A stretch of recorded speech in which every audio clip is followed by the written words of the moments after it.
is wet on dry. Wet on dry what? Well, you got wet paint on dry paper. Okay? Here's a little video.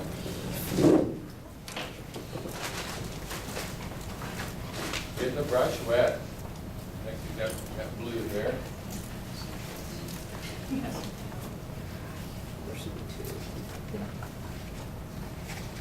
See what that does? You get a very controlled, this is like painting your living room. Very controlled, very sharp line. And when it dries, it looks like this. And then you can put it over another color and let it dry. But the technique is wet brush on dry substrate, dry pencil. And we're going to let you practice this a little bit. Wet on wet. Okay, this is a very different style. What you do is you wet the paper, and then when you draw, all of a sudden you don't have this nice, clean, sharp line anymore. You have something that's a lot less controlled and a lot, there's a certain look that some watercolors have.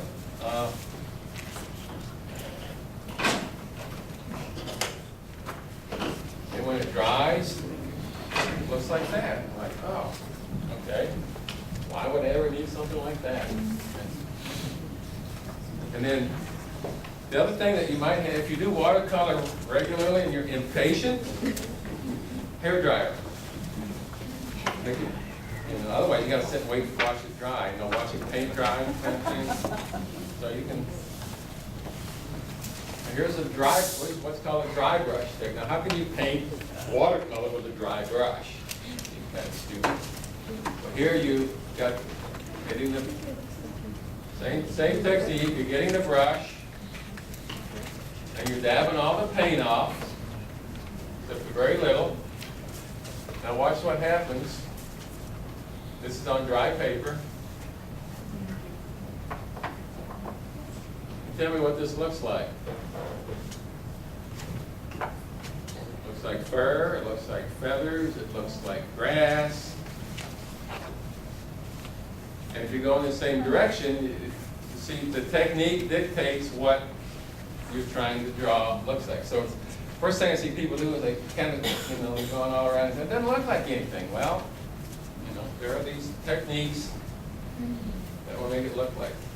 The other thing is values. Okay, you got each one of these little paint tablets is a single value, right? A single density. How do you change? How would you think you change the value of water that pad? How do you? By adding more water. There you go. This is the way it comes off the pad. You can dilute it by just adding more water to it. That's what this little thing is. That's what the palette is. You've seen these palettes and so forth. You can get different densities by just simply adding water. Okay? All right. So and you need to practice all those techniques. Once you learn that, then you can do what are called washes. Big watercolor washes. Here's Carrie doing a watercolor wash on, I'll show you what she's going to do it on in a moment. Get the brush nice and wet. This is the dry on, or wet on dry.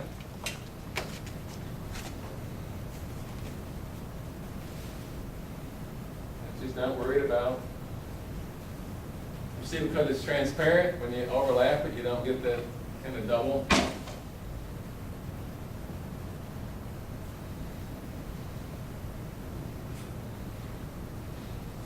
She left a little white. It's hard to paint white with watercolor because, and there's her little wash, and here's just an example of how to do it with a tree. This she did a circular because it is round. The tree, you go up and down. You don't go back and forth. Okay. So here's just a very simple design with a watercolor wash on it with some pencil marks, okay? Here's one, same thing. Just very, very simple. This is where you need to start out. Don't try to be Georgia O'Keeffe when you start out. Think things very simple. And values and shapes. All it is values and shapes. Okay? There's another one. This took approximately 2 minutes to draw shape, and it's done, and it looks fine. It's three-dimensional. It's everything that it needs to be. So it's pencil lines for the shape. Pencil lines for the shape. Don't have to use pencil. You can use ink. You can use, but it's best to start with pencil. Okay, because you make a mistake with a pen, it's a little bit harder. Here's another technique. Everybody likes this one. You can't screw this one up. You simply get, You can screw anything. well, you can, but simply get paint on your brush, you put on your finger, and you start whacking a paper. Toothbrush is grand for that too. Huh? A toothbrush is grand Toothbrush is for good. that. Of course, it goes everywhere. But, and here's what it looks like when it's done. Okay? Other things that nature looks like this. There are all sorts of things. We talk about textures and so forth. So spattering. So you got dry brush, wet on dry, all those. And here's what it looks like when you do it on wet on wet. All right? This is just like, remember, composition. You keep moving things around, and you just. But once you've got this template of techniques in your brain, no problem. Then you can begin applying them. If you've got wet paper, and I think there are little things of salt. This is not for your lunch. Little things of salt here. And it's a mixture of sea salt and table salt. I'm not sure why I just mixed them all together, thinking, who knows? Sea salt and table salt are a little bit different because they're coarser. But you simply get a big area of wet, and you dab the salt on, and it changes the osmotic pressure, and you get. Now that looks like an aerial photo of a forest. Purple, but rubbing alcohol, I don't know, we have a little rubbing alcohol. Well, that makes a different technique. It's like bumps. You simply put little drops of alcohol on it, and you get doing a frog, purple frog. But it looks like lumps. It just, and you learn to control it. Okay, so you learn to control what you want to do. Did you just drop that with like an eyedropper or something? Eyedropper, a toothpick, Okay. anything that'll make little drops, your finger, you can drink it and go, if you want, but Yeah, that's it. right now it's all about control, okay, learn to control. You can also take watercolor, you can't paint the back of a leaf and just put it between two pieces of paper, and you've got, I can't draw a leaf, of course you can't, there it is. But this all works with watercolor just fine. And if the watercolor dries, you simply add a little more water to it, and it comes back to life again. Okay? All right. So here's some examples. Here's one on very rough paper with a texture. Okay? It's a very coarse drawing, but red belly wood paper, I think. Here's one on finer paper, you get more detail. Again, you can see here the wash, and the paintbrush goes in the direction of the texture of what you're trying to draw. Okay, here's a drawing Carrie did for the cover of a book that we're doing. Okay, what I'm going to do is she used all these different techniques, and I'm going to bring in an arrow, and you're going to tell me what technique she used there. Okay. For example, the sky was a wash, wet on wet, wash, very, very diluted. And what did the drawing start with? Started with that. Okay? And you don't put that on the end because if you get up into it, then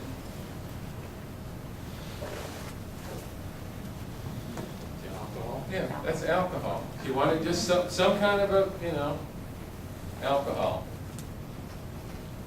Here? Wet on wet. There you go. And it just gives you the illusion of hills and things in the background. Dry brush, right? You want, I can't draw the grass. Who can draw those grass things? You don't have to. You just have to suggest that they're there. That's all that's important. I don't know if you can see that. That's dry, that's wet on dry. That was what most of, all the detail work is wet on dry. All the background stuff is something else. So 1, 2, 3, 4, 5 different techniques in the same drawing.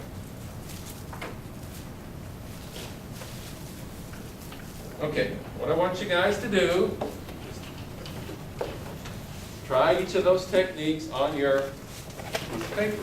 Yeah, not on your good paper, on your, On the piece of paper that doesn't doesn't have have holes. holes in it. I'm going to put this off if I can make it better. And this is just to get you used to handling stuff. You don't mind the I don't mind the order, but what you need to do is take your pencil and write what it is, you Oh, know. we're doing this. We're not just doing it. Just Oh, I. try those techniques and write what on, you know, so you gotta, you're like me, you can't remember anything.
So the salt is put down first wet or after color? Or the salt goes on after color before color? Oh, after it's wet, really wet, just kind of sprinkle it on. You gotta be really wet to get the effect, okay?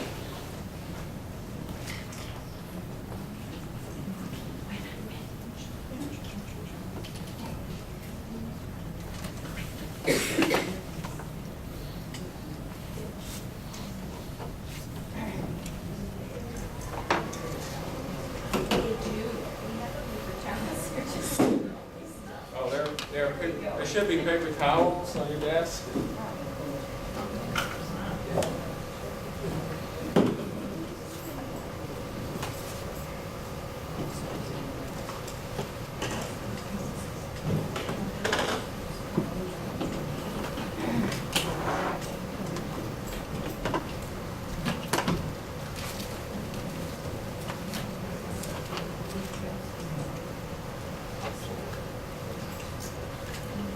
Mike, can you answer a general question while we're working?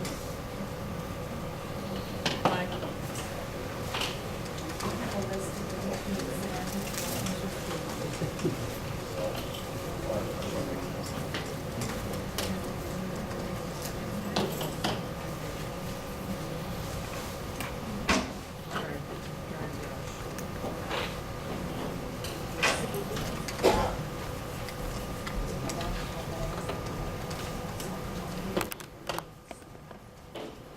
Little bits and pieces, and all of a sudden you've got a I have a question, but it's not about this. yeah.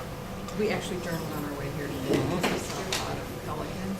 Mm-hmm. Now, are they just late coming through, or I are they think nest? I don't know if they're nesting, but they hang around, don't they, Michael? They're not nesting here. Pelicans? Pelicans. Yes. Really? I don't think they're nesting. They're not, They're just late coming through. No, they stay here. they stay here. They stayed here last year was the first time they stayed the year round. Yeah, I think we've got a residential population now. And someone told me it's because they're non-breeding. Immature non-breeders. A lot of them are non-breeding males, or a lot of breeding population, because they don't know, they're learning to be pelicans, I think. Oh, it's pelican camp. Okay. They were learning to be pelicans with the egrets. They were hanging out. Well, That's why they're late. Oh, this is too much. I remember wet on dry, wet on wet, dry on dry, and salt. Is there some no, else? it's wet on dry, there's no such thing as dry on dry. Oh, well, I got dry on dry. Is there dry brush? Oh, yeah, dry brush, Dry brush. dry brush. Okay. That's where you get most of the stuff off your brush. Yeah. And then this was salt. So wet on dry, wet on wet, dry brush, Dry salt. brush. And what are our other And then options? values, you know, adding water, Values. values. Oh, in your, Goes from a lot of paint. here, in your handout,